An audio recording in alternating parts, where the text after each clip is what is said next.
And I was given 4 objectives to talk about. 2 I discussed last night, and I will continue with the other 2. But probably just have a recap. So the first objective was basically to understand that love of money is the root of all evil, of evil. Yeah. And what I was asking is to validate. And also look at how we start saving, and then we talk about how you can be a good steward of finances. And lastly, just look at investment. How do we invest, probably some of the opportunities that are there.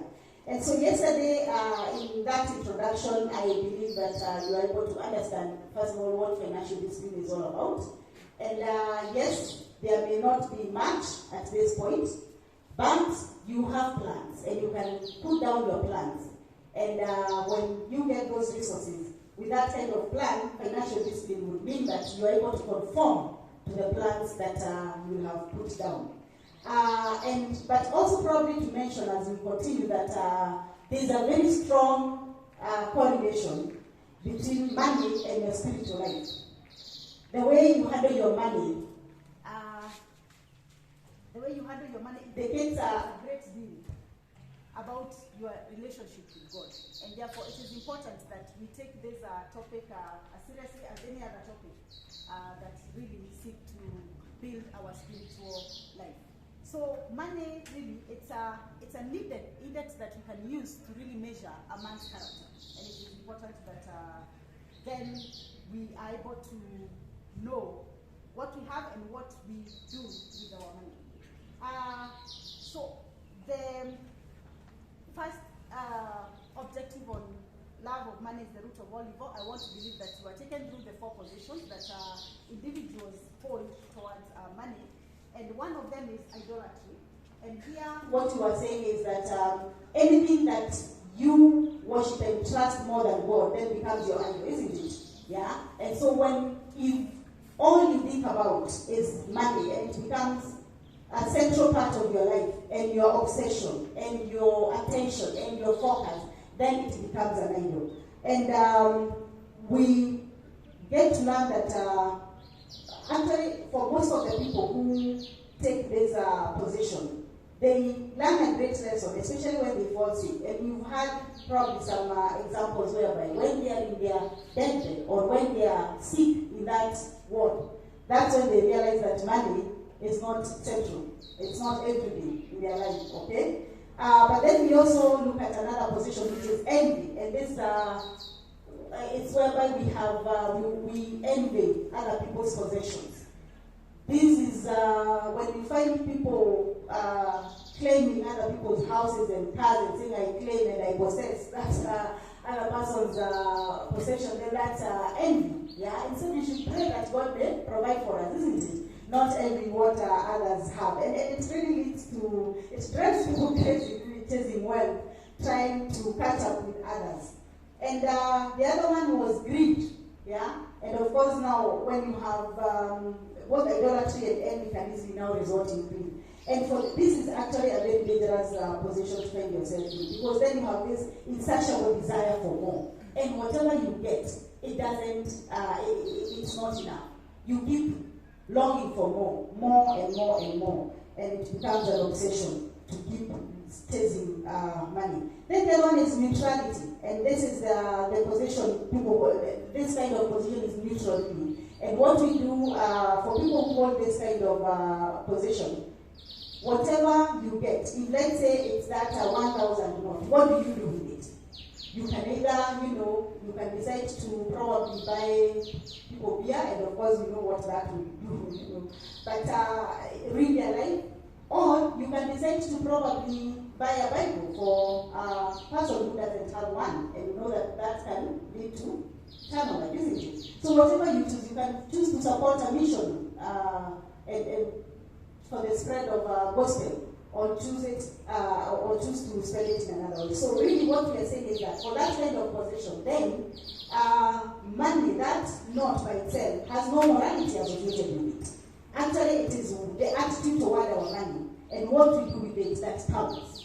And that led to looking at the right attitude that we ought to have about towards money. And the first one is from just that objective that money is not the root of evil. It is the love of money that is evil, but not money itself. And also to take the attitude that it is God who gives us the power to acquire wealth. It's not by our own efforts. We should not forget that the source of our blessings really comes from God. Then the other attitude is money isn't forever. Yeah? And when people commit the fatal mistake of thinking that their wealth will last forever, then whatever we do with it then becomes our material success. Then in that case can intoxicate our lives and what we really do with this money. And also to appreciate that God gives us wealth to do good works. In other words, whatever God has blessed us with, it's not just for us alone. It's also to bless His people and the furtherance of His kingdom.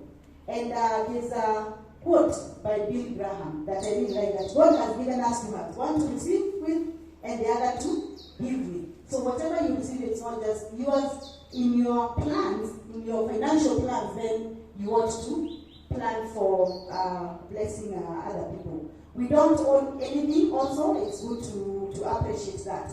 And then how do you start saving? Actually, and I hope that you're able to read this verse, Proverbs 21 and verse 20, which says that the wise store up choice food and olive oil, but fools gulp theirs down. And basically, what we learn from that is that wise people do have enough when they need it. They need to. Wise people will spend time to save what they have. Wise people save money, and it's really what I would call a very basic crystal clear principle that we ought to adopt. And therefore, if you find that you spend every shilling that passes through your fingers, every point that you get, then if we called you a fool, yeah, will not be inaccurate to say so, isn't it?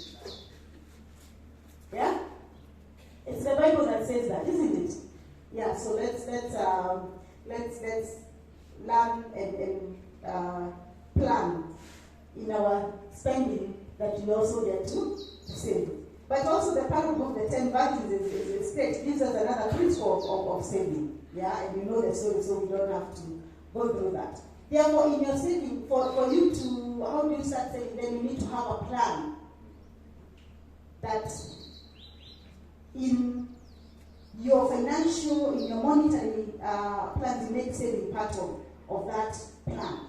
And of course, you in your planning, you have to prioritize what items do you put where. And for us who are Christians, then I would imagine, for me, my item number one for any money I receive is that the first item is tithe, okay?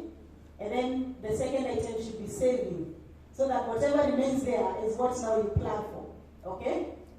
Yeah, my tithe is mingi, but that's why we need to have that plan. Because really, money is active, it flows. And the people who are able to manage well, then money will flow to them. The people who are not able to manage, you find that money is always flowing the other direction, right? Yeah. Then it's good that we pay off some expensive debts. Now, there's a class we attended with my husband called Financial Peace University by Dave Ramsey. Probably, if you get it, you can Google. He has written a lot about financial peace, acquiring financial peace. And for him, actually, he advocates that you should not have any debt. Yeah, he says you should live a debt-free life. It may be difficult for some people, and especially in our context, where we depend on help, isn't it? Most of us, I believe, depend on help for their school fees, right? So sometimes it may be difficult to live that debt-free life. But what we are saying is that there are debts that you don't have to get yourself into. For help, at least it's understandable, yeah? And any debt that you get yourself into, you should have, as a rule of thumb, you should be able to have a very clear plan of how you're going to pay that debt. That you will not find yourself defaulting and getting into unnecessary anxiety and stress and frustration, and of course it affects your testimony as a Christian. Then start saving and be consistent. Start small. You don't have to start big. Even just that. In fact, sometimes back I found my kids watching a program that was trying to, if you save even 3 shillings per day, yeah, how much will that translate into in 1 year's time? So start small. That little that you have, but be consistent. And that's why sometimes we advise that it's good, if possible, put in a standing order. So that when money comes in, the funds, as you pay your time, it goes into an account where you're not able to probably access easily, because issues of money, it's a challenge. It's a challenge, and you need to do all that. You can put strategies, because when you put a standing order, it's a strategy to help you reach that goal of saving. And also, when we talk about consistency, I hope you've read the story of the hare and the tortoise. Those are stories that we are reading when we were young. The hare and the tortoise. You need to build your savings. When it comes to savings and building your wealth, it's a marathon, not a sprint. And you know that in that story, what is the end goal there? You find that the tortoise is the one that wins, isn't it? In that story of the hare and the tortoise, right? When they're polling, but so you keep putting little by little, and you don't desire to acquire quick wealth, because that is where sometimes we go wrong. We desire to get quick money, and that's where you find ourselves going to sports, the betting, and the other ways that sometimes we find ourselves into trying to make quick money.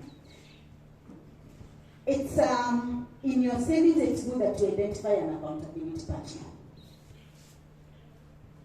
And I want to probably emphasize this point. The way sometimes at the beginning of the year, when we come up with resolutions, New Year resolutions, right?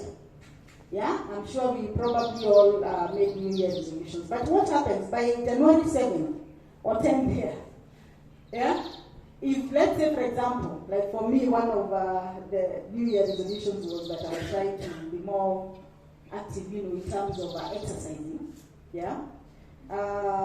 So you're hoping that you're going to lose some kilos, but by January 10 you find that your waistline is still growing bigger and bigger, right? Yeah? But when you share those resolutions with someone, they hold you accountable.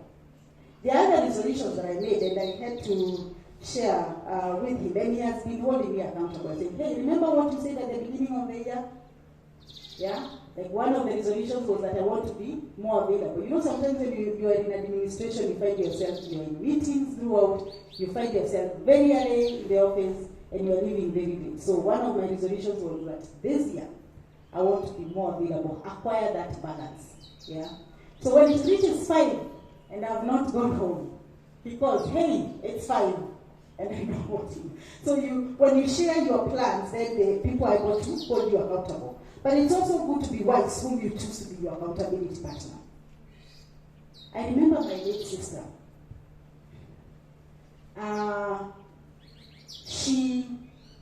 Kitambo, we had these the accounts in Postbank. Yeah? So we were given a savings book. We were calling it a passbook or something. So she was not able. She was working. She was selling tomatoes in Soko in Githurai, actually. So she was trying to save, and she could not manage to go to the bank every day. So what did she do? She got her cousin who was living in the same estate. So at the end of the day, she takes some few shillings to this cousin to keep for her, so that like on Saturday, she will go and bank it. Okay? And because also she was having issues in her marriage, the husband was not born again. And so there were issues. So even the passbook was staying with the cousin. So sometimes you could even, actually most of the time, the cousin will volunteer and say, hey, I can actually be keeping this, taking this money for you in the bank. 1 month down the line, she takes her passbook, she wants to withdraw some money, and there was nothing that had been banked. This lady kept saying, yeah, hata nimepeleka or something, stories. There was nothing. So also, as we choose our accountability partners, it's good that we are wise. Yeah? Very well. So that's where I believe you stopped last night, isn't it? Good. So we can continue with the other two objectives. And one is, the first objective is being a good steward of finances. So when we talk about stewardship, really, if I were to put it in a layman language, I would say a steward is a caretaker.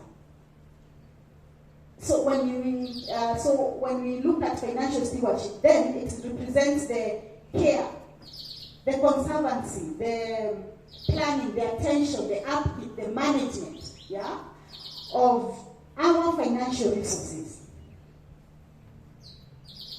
What God has given us. And it has to start with those decisions at the very individual level. So really, to put it simply, it's the way that we use our resources to provide for our needs and also to provide for the needs of God's kingdom. Remember what we have said about, one hand should be receiving and the other one hand should be giving. So what we receive, what God has entrusted us with, it's not just for us alone. So it's good to note that when we talk about stewardship, that it's the way that we use those resources for our needs and also for the needs of God's kingdom. So how do we become good stewards of finances? One, I want to say that the first thing is that you need to have the right attitude towards money. And I think we've discussed all that. The right attitude towards money and all other resources really that God has given us, even including the time. It's not just finances, even the time that God has given us. How do we make use of that?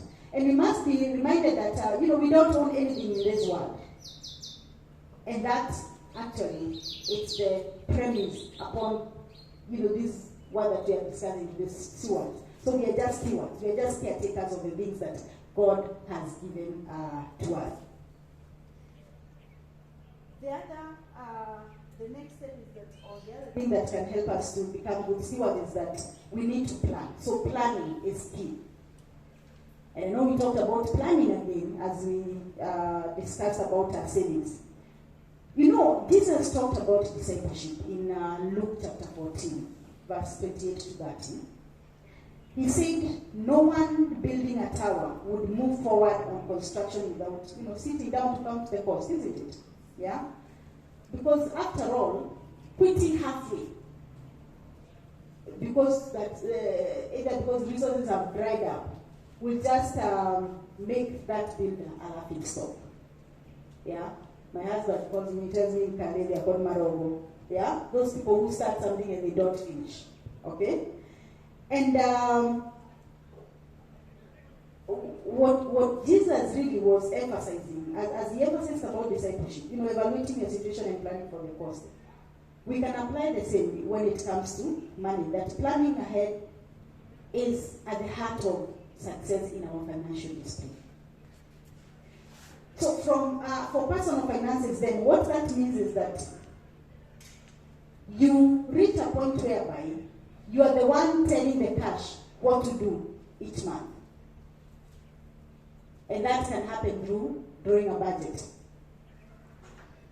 Now, I've mentioned about Dave Ramsey. So Dave Ramsey actually refers to this as having a zero-based budget.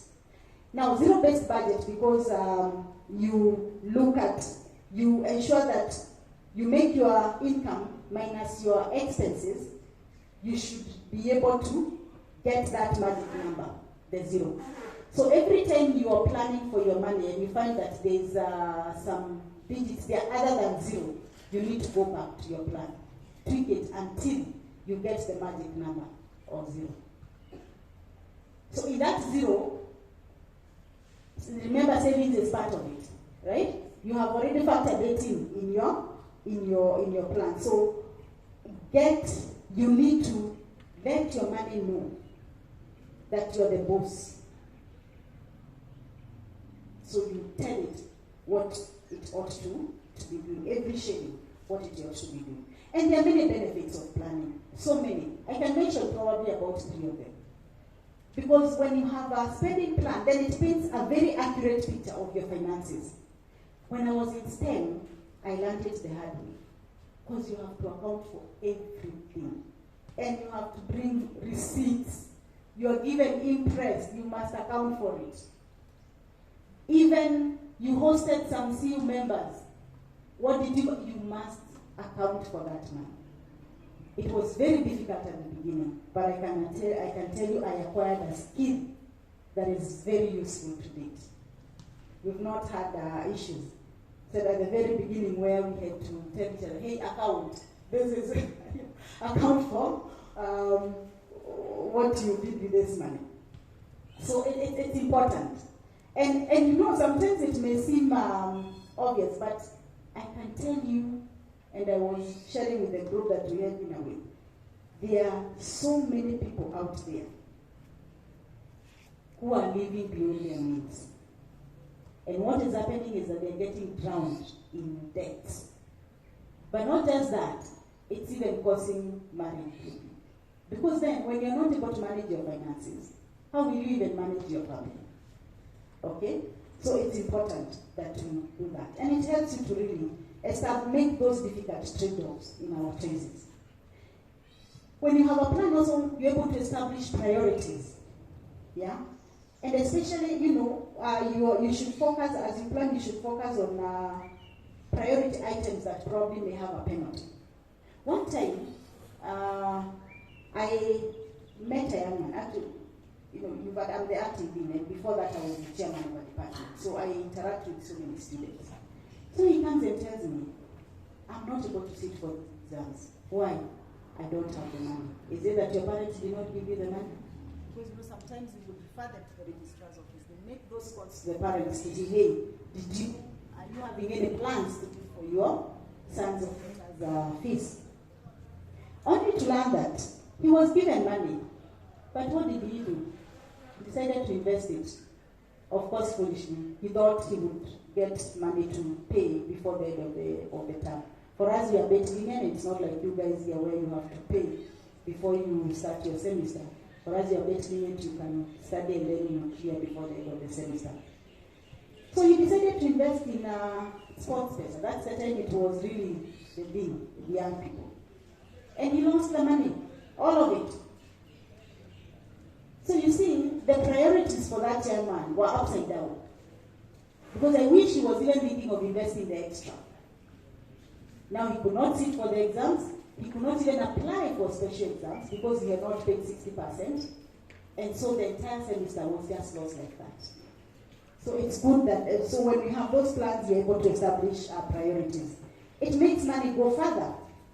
Because when you have a plan, then you avoid casual spending. And you take your friend to the market, the friend is buying a nice shoe, you also think, oh, actually it also looks nice on me. You buy. And it was not in your plan. So when you have a plan, you're able to avoid those casual spending. We've taught our kids that every time we go shopping, we must have a list.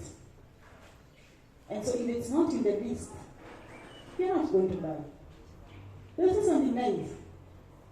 Oh, mommy, this is nice. So I just ask one question. Is it in the list? But they've also used the same on me. Because you go to the market and I see, oh, actually, I forgot to write down I needed this and that. So, and they're like, mommy, this is not in the list. And I've had also to swallow my pride and leave it at that point. And make sure that I put it in the list for the next shopping. It's tough, but it's a good lesson to learn. Yes. So even for that doesn't mean that we don't buy like snacks. We will, but they have to be in there, in our list, in our plan, for us to buy them. So we've talked about planning. The other one about being good stewards is the aspect of integrity. Integrity matters. You know, there's a connection really between personal integrity and financial success. And the reason why so many people struggle with financial stewardship is that they also struggle with integrity. Remember we said that how we handle money is a measure of our character, and that there's a strong correlation with our spiritual life. If you as an individual struggle with integrity, you will find that you'll also have challenges managing your finances. Because there's lack of just that basic commitment to honesty. So, and I can tell you for sure, probably if really you're here, you're breathing, your heart is beating, you must have wrestled with being completely truthful at one point or another, isn't it? Yeah? You go to class, you've not finished something, and what do you tell the class teacher? You give a story, isn't it? A very nice one. Yeah? In fact, I every time I remember there's a story that was going around on WhatsApp about these two young men who missed an exam. So what they told the professor is that they had gone for a wedding. Then I think the car broke down and they were not able to make it on time. So the professor said, okay, no worries. I'll give you an exam. So they were put in different rooms. And they were asked just very simple questions. Yeah? Who was getting married? Then the news who was getting married? Yeah? The car that broke, probably the make and everything.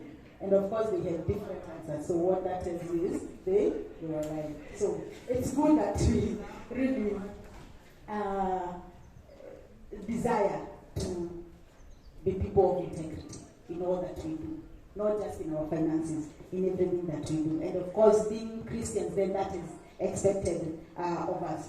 So there are two ways that people make money and build wealth. And you can either rely on dishonesty, or you can stay completely committed to integrity. And actually, Proverbs 13:11, Solomon addresses this, and he draws sharp contrasts between the two.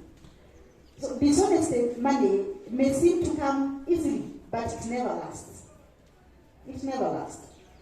When you think about, there are all manner of cases that we find on newspaper about corruption and people who have acquired money in the wrong ways. What happens at the end of the day?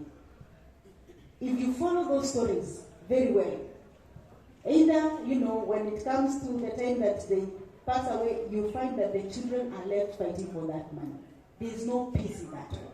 Or if they are caught up before they die, then you find that now they end up in the corridors of the court cases every day. Sometimes it might reach the point of freezing their accounts. So it will come easily, but it never lasts. It dwindles away like sand running through our fingers. But honest money gained through hard work and investment over time grows. And it provides, security. And not to mention, just that having that clear conscience that what you have is rightfully acquired. There's nothing as good as just that peace. Yeah? The other one is being good stewards, that we need to be faithful with a few. And Luke 16, verse 10 to 11, says that whoever can be trusted with very little can also be trusted with much. And whoever is dishonest with little will also be dishonest with much. So you never become wealthy if you are living paycheck to paycheck and you are spending all that you make. Yeah? And we need to, as you mentioned earlier, we need to reach that point whereby we are the masters of our money, not the money being our master. And when you're able to be faithful, just the few that you have, don't wait until you have a lot of money, that's when you will start saving, or that's when you will start giving. No, you have to start with the little that you have. That help that you acquire and the few coins you get from your parents, start managing that very well, and God will entrust you with more. You need to exercise wisdom to be a good steward. As stewards, we have a responsibility to make sure that we use what God has given us wisely. And just like the parable of the talents, the 3 guys who are given talents by their master, it is up to us on how we use that which we have been given. If you choose to bury it, like the foolish servant, then even that little will be taken away from you. So it's good that we exercise wisdom. We can and we are able to make more from what we have been given, like those are good stewards. Then strive for a good balance. Strive for a good balance. As we grow to being good stewards of our finances, there's a tricky balance between not being wasteful, as Jesus talks about it in John chapter 6 and verse 12, and not being a miser. You know, there are people who think if they hold money that they are now good stewards. No. You need to strike a balance. Ecclesiastes chapter 5 verse 13 to 14 tells us that I have seen a grievous evil under the sun, wealth holded to the harm of its owners, or wealth lost through some misfortune, so that when they have children, there is nothing left for them to inherit. And even Luke chapter 16 also verse 9 tells us, I tell you, use worldly wealth to gain friends for yourself, so that when it is gone, you'll be welcomed into eternal dwellings. Money is like manure. Borea, okay? Yeah? It's only good if you spread it around. I hope you get that, okay? So, you actually, when I reflect about that, and there are many people, like one of the guys that comes to mind quickly is Steve Jobs. I don't know whether you got a chance to read his speech when he was in hospital, in his deathbed. You're able to read his speech. He talked about the success that he has acquired, all the wealth that he has acquired, and actually he's worth billions of dollars. And now he was lamenting how it's not worth it. In fact, he was advising people, when you are living, make sure that you take time to build relationships. Relationships with your family, relationship with your friends. That matters. Not all this wealth that we try to amass. And of course, for us, we say relationship with God, isn't it? Good. So what are some of the investment options that you can take advantage of? And I thought before, we look at, just mention a few. You can, we thank God for Google. You're able to get a lot of information online. So before we look at some of those possible options for investment, it's good that we understand the principle of investment. And one of the principles is what I mentioned earlier, the Matthew 25 verse 14 to that, the parable of the talents. It gives us a very good principle of investing. And when you look at the response of the master, when he came and found the two wise servants who were able to invest the talents that were given to them, he replied, excitedly, well done, good and faithful servants. You've been faithful with a few things. I will put you in charge of many things. Come and share your master's happiness. Then he gets to this foolish servant. And what does he say? Yeah? He tells him, you wicked, lazy servant. So you knew what I harvest, you knew that I harvest where I have not sown, and gather where I have not scattered seed. Well then, you should have put my money on deposit with the bankers, so that when I returned, I would have received it back with interest. That gives us a very clear principle on why we really should be thinking about our investment. But the other principle is the seed principle. The seed principle. When you look at Mark chapter 4, verse 3 to 9, it's about the parable of the sower. And it talks about the importance of sowing seed into good ground. So seed must be sown if you want it to multiply. Unajua tuliishi ile enzi ya kuweka pesa under the mattress. Yeah? In fact, I remember one time I visited my fiancé. I was still on campus, and I did B.Ed Home Science and Technology. So, in home science, we do projects. So I went to town, bought materials and everything that was required for that project, and I had no money for upkeep for the next 1 week.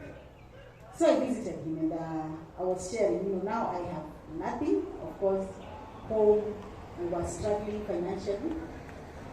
And when he was working, he had just been employed as a teacher. So he just went, lifted his mattress, and got me, I think it was a 1,000 shillings. 1,000 shillings. So, and what you're saying is that it's good to sow the seed to multiply. So it will not multiply under your mattress. You need to put it to sow it so that you can reap it. But also that, as you sow, then you're not, if you sow sparingly, you'll also reap sparingly, isn't it?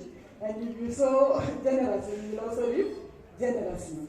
So, so money can't grow and produce money if you don't put it to work. Okay? That's what we are saying. Seed must also be sown into good ground. Yeah? It's important. And it's actually, when you think about investment, you need to really do your research well and understand each and every investment option, so that when you are making that decision, then you are sure that you are sowing it in good ground where you'll be able to make some coins. And don't consume all your seed, because when you spend more than you make, then you have no seed to sow and multiply for a future harvest. Praise the Lord. Only invest in things you understand. Yeah, that's that point. Proverbs 24, 3-4 tells us that by wisdom a house is built, and through understanding it is established. Through knowledge its rooms are filled with rare and beautiful treasure. So anytime you invest, really, you should fully understand what you are investing in.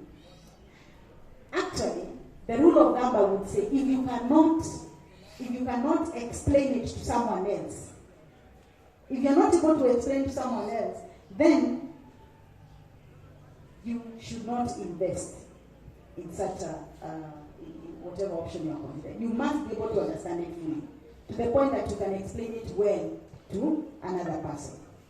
Saving and investing honors God and serves others.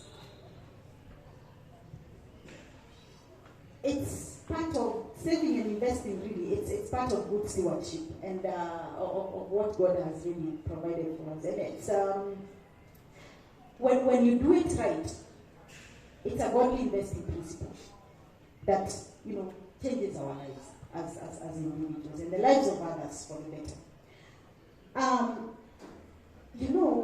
When you think about it, God is limitless, isn't it? Yeah? And He has taught us about creativity and multiplication. He created us in His image. And with that, He gave us also those attributes of being creative, isn't it? Yeah, and that's why you find, actually nowadays, I think one of the buzzwords is about being entrepreneurial, being innovative. Actually, as we review curriculums, we are ensuring that we put those bits of innovative. How can you be innovative? How can you be creative? And the aspect of being entrepreneurial. So we need to use the creativity that God has given us, really, to be able to multiply that which He has given us. But always have a plan for your investments. I think we will keep emphasizing the point of having a plan over and over again. So as we talk about financial, it's plan. So even for your investments, it's good to plan. It's interesting. I read Habakkuk 2, verse 2-3. Talks about write the vision, make it plain on tablets, so you may learn who reads it. For still the vision awaits its appointed time. It hastens to the end, it will not lie. If it seems slow, wait for it. It will surely come, it will not delay. So it's good to make a plan for your investments. It may take a little time, it may take, actually you need to ensure that you do research, you ask people, because again, not everything that is written on internet and other literature may be true. So it's good that you engage other people, whether you do it yourself or whether you also use financial advisors, but it's good that you take time to understand and to plan for those investments. And remember one time we, as you plan, actually, I want to say that it's good to involve God. Sometimes you may read and you feel like you're convinced. It's well, of course, you look at the features and what you're likely to get, and it is a good deal. You find that you'll be able to make some good money. You talk to this person and they convince you that this is the direction to go. For Christians, it's also good to ask God, to pray, to commit it to God. We did some investments, and it was not for small money. Yeah? And it has not gone the way we had hoped. And you know, as we talked with my husband, he actually shared about how there's this voice, you know, something that tells you, hey, hold on, go slow. You know, something that tells you, just. But you know the way sometimes you ignore? Because I mean, the facts are clear, or the paper, hey, invest 1 million, you get this percentage interest, right? And they even tell you, when you need it, you will get it. Like, you only need to write an email to us and tell us you need your money, and you'll get your money back. And we were actually earning interest every month. So if we reach like 6 months and we feel, no, we no longer need it, we just write an email and we get back the money. Yeah? And things did not go as we expected. So please, read again, seek advice, and pray. Pray. Be patient. Gain wealth one step at a time. You know, Proverbs, and Solomon, I think, has written, he's given us quite some wisdom on this issue of financial discipline. Proverbs 13:11 says, "What gained history will dwindle, but whoever gathers little by little will increase it." It's good to learn to be patient. It's a good compliment, actually, to being diligent. And actually, you know, your generation is accused of being impatient. Don't know whether it's just a stereotype, because anyway, I've interacted with some people who are okay. Where we want quick money. One time I asked a young man in the office, he was actually in that year, so what do you want to do? What specialization do you want to do?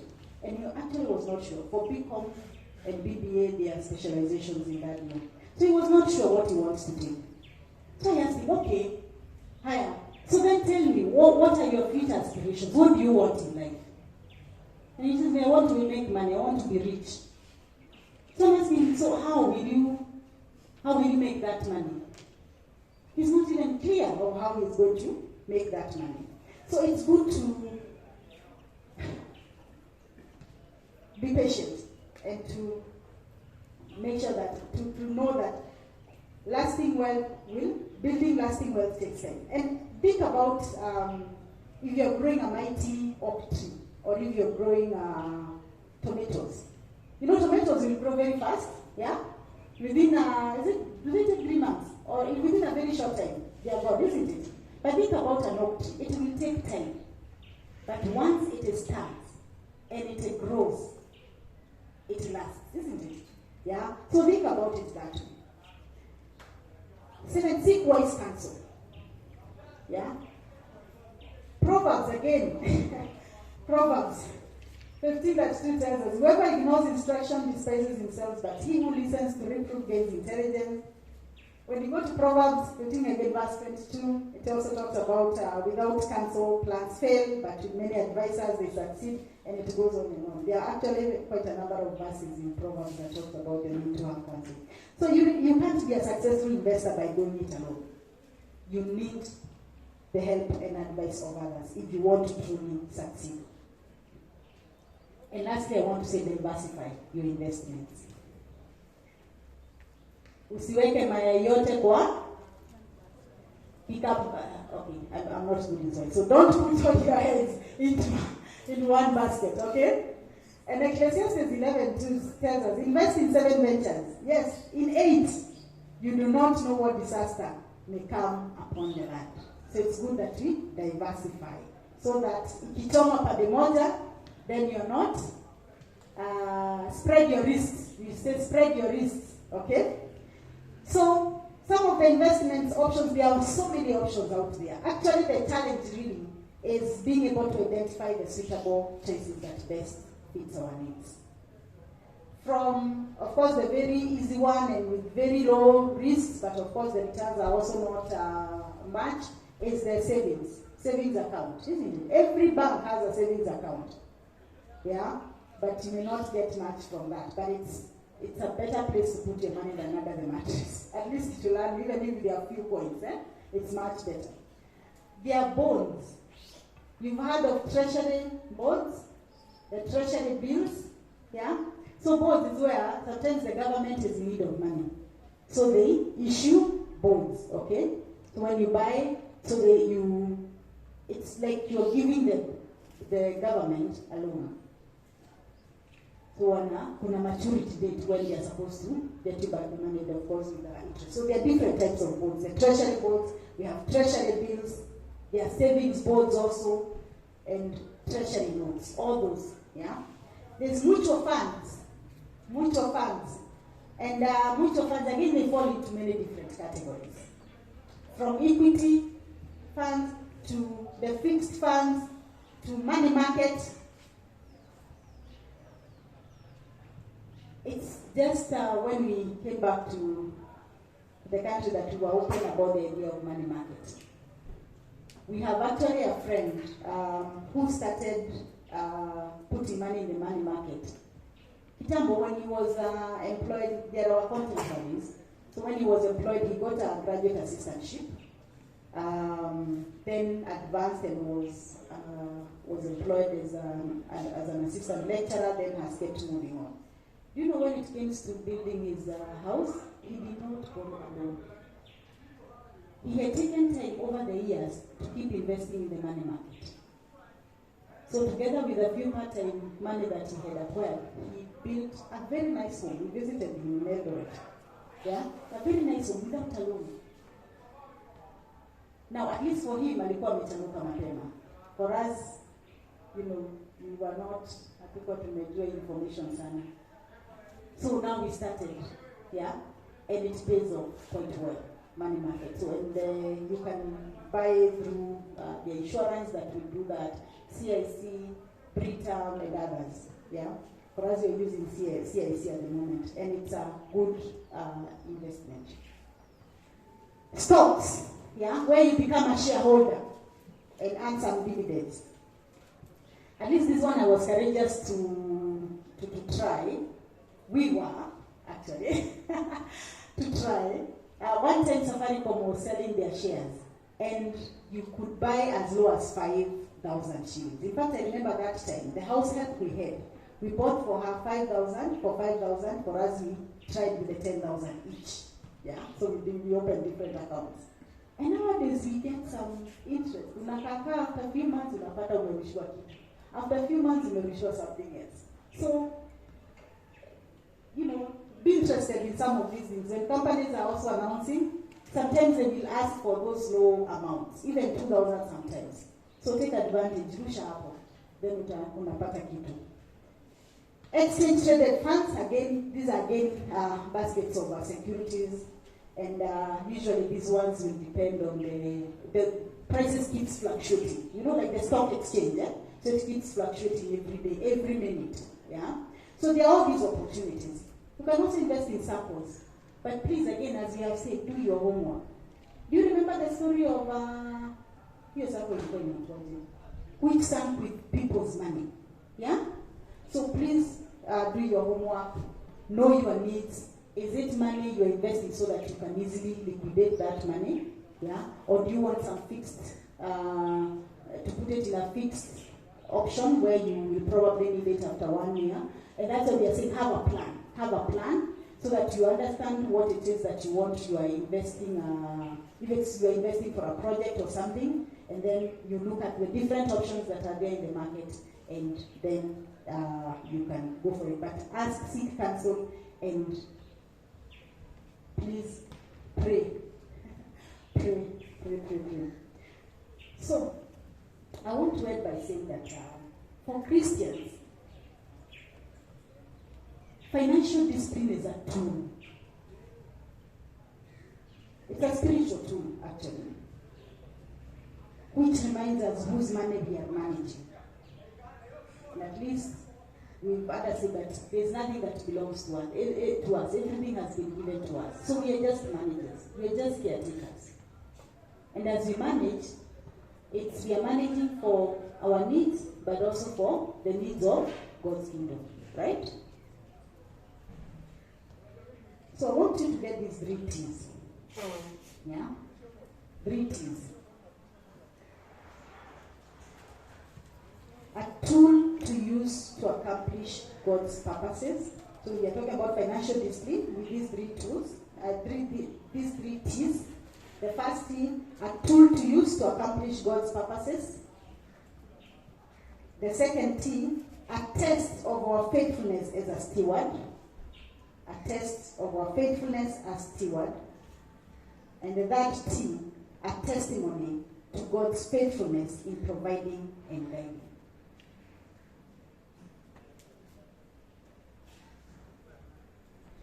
So let us pray. You might be there and probably you are one of those people who are drowning in debts. And you want God to help you to come out of those bad debts and acquire financial discipline, being able to plan for that which God has given you. Can take some time to just ask God to help you to intervene, to probably help you to, there will be reasons that you can pay these debts, or just strategies in which you can pay these bad debts. Because as we've seen, it affects our testimony as Christians.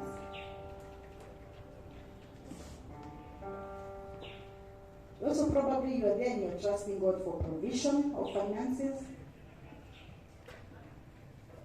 We have seen that God owns everything. He's the one who gives us all these resources and gives us the ability also to make wealth. When we can ask that He helps us to, first of all, appreciate that fact that everything belongs to God and trust Him for provision. And as we also get to the end of our studies and we are not sure how to proceed, we can pray that God will help us and will provide for us and will lead us to places where we are able to get resources that will take care of our needs, will meet our needs, but also the needs of God's kingdom. Our Heavenly Father, we are so grateful to you this morning. Thank you for speaking to us all the way from last night to this morning about financial discipline. We thank you, Lord, because you're the owner of everything. You're the one who gives us all the resources that we have. There's nothing that we have that belongs to us. It all belongs to you.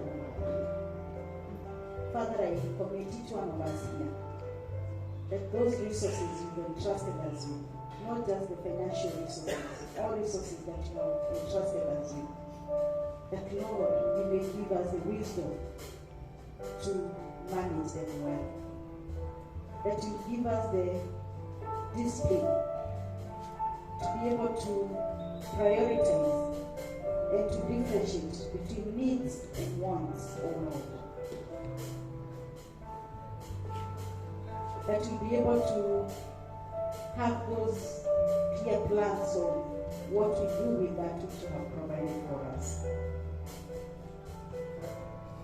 And Lord, for the grace to be able to share that which you have given us. That Lord, it's not just for our own needs, but also to meet the needs of God's people. I want to commit these young ones as they finalize their studies in this university for the first degree, that Lord, you will indeed guide them as they go out to the marketplace. Thank you because you've been faithful to see them through all the way from first year up to fourth year. Some probably have struggled meeting their financial obligations, oh Lord. To thank you that you have been faithful, oh Lord. And as they go out, I pray that indeed you will guide them. You will guide their steps, oh Lord. You will lead them to places where they can get opportunities, whether it's employment or being entrepreneurs, oh Lord. And Father, as you provide for them, that they will be able to take care of that which you will give them wisely. That they will be able to be faithful with the few, so that Lord will continue to entrust them with more. We are grateful, our Heavenly Father, as they continue their paths ahead of term exams, ahead of semester exams. Father, may you grant them victory in the name of Jesus Christ. We thank you, we honor you, our Lord and Savior. In Jesus' name we pray. Amen.